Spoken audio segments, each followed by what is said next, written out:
Guilherme Carey, o pai das missões modernas, de 1761 a 1834. O menino Guilherme Carey era apaixonado pelo estudo da natureza. Enchia seu quarto de coleções de insetos, flores, pássaros, ovos, ninhos, etc. Certo dia, ao tentar alcançar um ninho de passarinhos, caiu de uma árvore alta. Ao experimentar a segunda vez, caiu novamente. Insistiu a terceira vez. Caiu e quebrou uma perna. Algumas semanas depois, antes de a perna sarar, Guilherme entrou em casa com um ninho na mão. "Subiste a árvore novamente?" exclamou sua mãe. "Não pude evitar. Tinha de possuir um ninho, mamãe", respondeu o menino. Disse que Guilherme Carey, fundador das missões atuais, não era dotado de inteligência superior e nem de qualquer dom que deslumbrasse os homens. Entretanto, foi essa característica de persistir, com o espírito indômito e inconquistável, até completar tudo quanto iniciara, que fez o segredo do maravilhoso êxito da sua vida. Quando Deus o chamava a iniciar qualquer tarefa, permanecia firme, dia após dia, mês após mês, ano após ano, até acabá-la. Deixou o Senhor utilizar-se de sua vida não somente para evangelizar durante um período de 41 anos no estrangeiro, mas também para executar a façanha, por incrível que pareça, de traduzir as Sagradas Escrituras em mais de 30 línguas. O avô e o pai do pequeno Guilherme pertenciam à igreja anglicana e eram sucessivamente professor e sacristão da paróquia. Assim, o filho aprendeu o pouco que o pai podia ensinar-lhe. Mas não satisfeito com isso, Guilherme continuou seus estudos sem mestre. Aos 12 anos, adquiriu um exemplar do vocabulário latino, organizado por Ditch, o qual decorou. Aos 14 anos, iniciou a carreira como aprendiz de sapateiro. Na loja encontrou alguns livros, dos quais se aproveitou para estudar. Assim, iniciou o estudo do grego. Foi nesse tempo que chegou a reconhecer que era um pecador perdido e começou a examinar cuidadosamente as Escrituras. Não muito depois da sua conversão, com 18 anos de idade, pregou o seu primeiro sermão. Ao reconhecer que o batismo por imersão é bíblico e apostólico, deixou a denominação a que pertencia. Tomava emprestados livros para estudar e, apesar de viver em pobreza, adquiria alguns livros usados. Um de seus métodos para aumentar o conhecimento de outras línguas consistia em ler diariamente a Bíblia em latim, em grego e em hebraico. Com a idade de 20 anos, casou-se. Os membros da igreja onde pregava, entretanto, eram pobres, e Carey teve de continuar seu ofício de sapateiro para ganhar o pão cotidiano. O fato de o Sr. Old, seu patrão, exibir na loja um par de sapatos fabricados por Guilherme como amostra, provava a habilidade do rapaz. Foi durante o tempo em que ensinava geografia em Malton que Carey leu o livro As Viagens do Capitão Cook, oportunidade em que Deus falou à sua alma acerca do estado abjeto dos pagãos sem o Evangelho. Na sua tenda de sapateiro, afixou na parede um grande mapa mundi, que ele mesmo desenhara cuidadosamente. Incluíra nesse mapa todos os dizeres disponíveis, o número exato da população, a flora e a fauna, as características dos habitantes, etc., de todos os países. Enquanto consertava sapatos, levantava os olhos de vez em quando para o mapa e meditava sobre as condições dos vários povos e a maneira de os evangelizar. Foi assim que sentiu mais e mais a chamada de Deus para preparar a Bíblia para os muitos milhões de hindus na própria língua deles. A denominação a que Guilherme pertencia, depois de aceitar o batismo por imersão, achava-se em grande decadência espiritual. Alguns ministros reconheceram a gravidade da situação e concordaram em passar 1 hora em oração na primeira segunda-feira de todos os meses, pedindo a Deus um grande avivamento. De fato, esperavam um despertamento, mas, como acontece muitas vezes, não pensaram na maneira que Deus lhes responderia. As igrejas de então não aceitavam a ideia, que consideravam absurda, de levar o evangelho aos pagãos. Certa vez, numa reunião do ministério, Carey levantou-se e sugeriu que ventilassem esse assunto, o dever dos crentes em promulgar o evangelho às nações pagãs. O venerável presidente da reunião, surpreendido, pôs-se em pé e gritou: Jovem, sente-se. Quando agradar a Deus converter os pagãos, ele o fará sem o seu auxílio, nem o meu. Porém, o fogo continuou a arder na alma de Guilherme Carey. Durante os anos em que se seguiram, esforçou-se ininterruptamente, orando, escrevendo e falando sobre o tema que lhe fazia palpitar o coração: levar Cristo a todas as nações. Em maio de 1792, pregou seu memorável sermão sobre Isaías, capítulo 54, versículos 2 e 3. Amplia o lugar da tua tenda, e as cortinas das tuas habitações se estendam. Não o impeças, alonga as tuas cordas, e firma bem as tuas estacas, porque transbordarás à mão direita e à esquerda, e a tua posteridade possuirá as nações e fará que sejam habitadas as cidades assoladas. Discursou sobre a importância de esperar grandes coisas de Deus, e em seguida enfatizou a necessidade de tentar grandes coisas para Deus. O auditório sentiu-se culpado de negar o evangelho aos países pagãos, a ponto de levantar as vozes em choro. Foi então organizada a primeira sociedade missionária na história das igrejas de Cristo para a pregação da palavra de Deus entre os povos nunca evangelizados. Alguns, como Brainerd, Eliot e Schwartz, já tinham ido pregar em lugares distantes, mas sem que as igrejas se unissem para sustentá-los. Apesar de a sociedade missionária ter sido o resultado da persistência e esforços de Carey, ele mesmo não tomou parte na sua formação. O seguinte, porém, foi escrito acerca dele nesse tempo. Aí está Carey, de estatura pequena, humilde de espírito, quieto e constante.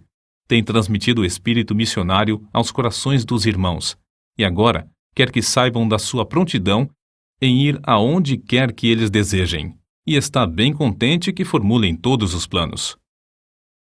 Nem mesmo com esta vitória foi fácil para Guilherme Carey concretizar o sonho de levar Cristo aos países que jaziam nas trevas.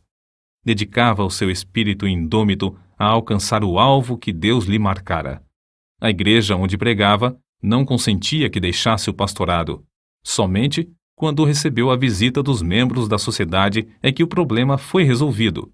No relatório da igreja consta o seguinte registro: apesar de concordar com ele, não achamos bom que nos deixe aquele a quem amamos mais que a nossa própria alma. Entretanto, o que mais sentiu foi quando a sua esposa recusou terminantemente deixar a Inglaterra com os filhos. Carey estava tão certo de que Deus o chamava para trabalhar na Índia que nem por isso vacilou. Havia outro problema que parecia insolúvel. Era proibida a entrada de qualquer missionário na Índia. Sob tais circunstâncias, era inútil pedir licença para entrar. Foi nessas condições que conseguiram embarcar, mas, infelizmente, o navio demorou algumas semanas para zarpar, e pouco antes de partir, os missionários receberam ordem para que desembarcassem. A sociedade missionária, apesar de tantos contratempos, continuou a confiar em Deus. Conseguiram granjear dinheiro e compraram passagem para a Índia em um navio dinamarquês. Uma vez mais, Carey rogou à sua querida esposa que o acompanhasse, mas ela ainda persistia na recusa. Nosso herói, ao despedir-se dela, disse: se eu possuísse o mundo inteiro, daria alegremente tudo pelo privilégio de levar-te e os nossos queridos filhos comigo, mas o sentido do meu dever sobrepuja todas as outras considerações. Não posso voltar para trás sem incorrer em culpa a minha alma. Porém, antes de o navio partir, um dos missionários foi à casa de Carey. Grande foi a surpresa e o regozijo de todos ao saberem que esse missionário conseguiu induzir a esposa de Carey a acompanhar o seu marido. Deus comoveu o coração do comandante do navio a levá-la em companhia dos filhos sem pagar passagem. Certamente, a viagem à vela não era tão cômoda como nos vapores modernos. Apesar dos temporais, Carey aproveitou-se do ensejo para estudar o Bengali e ajudar um dos missionários na obra de verter o livro de Gênesis para esta língua indiana. Guilherme Carey aprendeu o suficiente o Bengali durante a viagem para conversar com o povo. Pouco depois de desembarcar, começou a pregar, e os ouvintes vinham para ouvir em número sempre crescente. Carey percebeu a necessidade imperiosa de o povo possuir a Bíblia na própria língua, e sem demora, entregou-se à tarefa de traduzi-la. A rapidez com que aprendeu as línguas da Índia é uma admiração para os maiores linguistas. Ninguém sabe quantas vezes o nosso herói se mostrou desanimadíssimo na Índia. A esposa não tinha interesse nos esforços de seu marido e enlouqueceu. A maior parte dos ingleses com quem Carey teve contato o tinham como louco. Durante quase 2 anos, nenhuma carta da Inglaterra lhe chegou às mãos. Muitas vezes faltava aos seus dinheiro e alimento. Para sustentar a família, o missionário tornou-se lavrador da terra, empregou-se em uma fábrica de anil. Durante mais de 30 anos, Carey foi professor de línguas orientais no colégio de Fort Williams. Fundou também o Serampore College, para ensinar os obreiros. Sob a sua direção, o colégio prosperou, preenchendo um grande vácuo na evangelização do país. Ao chegar à Índia, Carey continuou os estudos que começara quando menino. Não somente fundou a Sociedade de Agricultura e Horticultura, mas criou um dos melhores jardins botânicos do país, além de redigir e publicar o Hortus Bengalensis. O livro Flora Indica, outra de suas obras, foi considerada obra-prima por muitos anos. Não se deve concluir, contudo, que para Guilherme Carey a horticultura fosse mais do que um passatempo. Dedicou-se também a ensinar nas escolas de crianças pobres, mas, acima de tudo, sempre lhe ardia no coração o desejo de se esforçar na obra de ganhar almas. Quando um de seus filhos começou a pregar, Carey escreveu: "Meu filho, Félix, respondeu à chamada para pregar o Evangelho." Anos depois, quando esse filho aceitou o cargo de embaixador da Grã-Bretanha no Sião, o pai, desapontado e angustiado, escreveu para um amigo: "Félix encolheu-se até tornar-se um embaixador." Durante o período de 41 anos que passou na Índia, não visitou a Inglaterra. Falava, embora com dificuldade, mais de 30 línguas indianas, dirigia a tradução das escrituras em todas elas e foi apontado para o serviço árduo de tradutor oficial do governo. Escreveu várias gramáticas indianas e compilou notáveis dicionários dos idiomas bengali, marathi e sânscrito. O dicionário do idioma bengali consta de 3 volumes e inclui todas as palavras da língua, traçadas até a sua origem e definidas em todos os seus sentidos. Tudo isso era possível porque sempre economizava o tempo, segundo se deduz do que escreveu seu biógrafo. Desempenhava essas tarefas hercúleas sem pôr em risco a sua saúde, aplicando-se metódica e rigorosamente ao seu programa de trabalho, ano após ano. Divertia-se passando de uma tarefa para outra. Dizia que se perde mais tempo trabalhando inconstante e indolentemente do que nas interrupções de visitas. Observava, portanto, a norma de entrar sem vacilar na obra marcada e de não deixar coisa alguma desviar a sua atenção durante aquele período.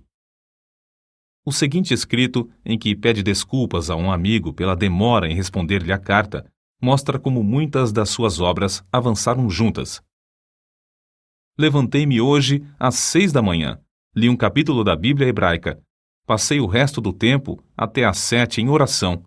Então, assisti ao culto doméstico em Bengali com os criados. Enquanto esperava o chá, li um pouco em persa, com um munshi que me esperava. Li também, antes de comer, uma porção das escrituras em hindustani. Logo depois de comer, sentei-me com um pundit que me esperava, para continuar a tradução do sânscrito para o Ramayana. Trabalhamos até às 10 horas, quando então fui ao colégio para ensinar até quase às 14 horas. Ao voltar para casa, li as provas da tradução de Jeremias em Bengali, só findando em tempo para jantar. Depois do jantar, traduzi, ajudado pelo pundit-chefe do colégio, a maior parte do capítulo 8 de Mateus em sânscrito. Nisto, fiquei ocupado até às 18 horas. Depois, assentei-me com um pundit de Telinga para traduzir do sânscrito para a língua dele. Às 7 da noite comecei a meditar sobre a mensagem para um sermão e preguei em inglês às 7h30. Cerca de 40 pessoas assistiram ao culto, entre as quais um juiz do Sadr Delwani Daulat. Depois do culto, o juiz contribuiu com 500 rúpias para a construção de um novo templo. Todos os que assistiram ao culto tinham saído às 21 horas. Sentei-me para traduzir o capítulo 11 de Ezequiel para o Bengali. Findei às 23 horas. E agora estou escrevendo esta carta. Depois, encerrei o dia com oração. Não há dia em que disponha de mais tempo do que isto, mas o programa varia. Com o avançar da idade, seus amigos insistiam em que diminuísse os esforços, mas a sua aversão à inatividade era tal que continuava trabalhando, mesmo quando a força física não acompanhava a necessária energia mental. Por fim, viu-se obrigado a ficar de cama, onde continuava a corrigir as provas das traduções. Finalmente, em 9 de junho de 1834, com a idade de 73 anos, Guilherme Carey dormiu em Cristo. A humildade era uma das características mais destacadas da sua vida. Conta-se que, no zênite da fama, ouviu certo oficial inglês perguntar cinicamente: "O grande Dr. Carey não era sapateiro?" Carey, ao ouvir casualmente a pergunta, respondeu: "Não, meu amigo, eu era apenas um remendão." Quando Guilherme Carey chegou à Índia, os ingleses negaram-lhe permissão para desembarcar. Ao morrer, porém, o governo mandou içar as bandeiras à meia haste em honra de um herói que fizera mais pela Índia do que todos os generais britânicos. Calcula-se que tenha traduzido a Bíblia para a terça parte dos habitantes do mundo. Assim escreveu um de seus sucessores, o missionário Wenger. Não sei como Carey não conseguiu fazer nem a quarta parte das suas traduções. Faz cerca de 20 anos, em 1855, que alguns missionários, ao apresentarem o Evangelho no Afeganistão, acharam que a única versão que esse povo entendia era o Pushto, feita em Serampore por Carey. O corpo de Guilherme Carey descansa, mas a sua obra continua a servir de bênção a uma grande parte do mundo.